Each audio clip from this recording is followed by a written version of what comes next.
বিসমিল্লাহির রহমানির রহিম। একটি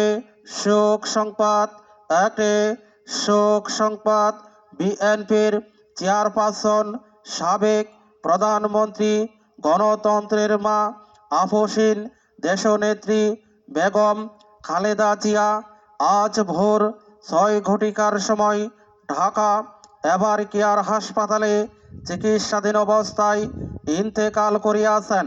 ইন্না লিল্লাহি ওয়া ইন্না ইলাইহি রাজিউন।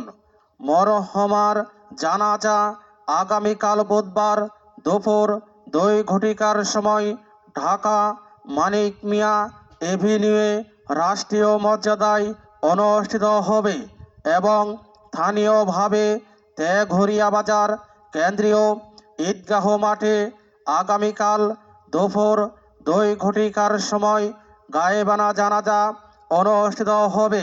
উক্ত গায়েবানা জানাজায় সকল ধর্মপ্রাণ মুসলমানদের উপস্থিত হয়ে মরহুমার বিদেহী আত্মার মাগফিরাত কামনা করার জন্য বিশেষভাবে অনুরোধ করা হইল।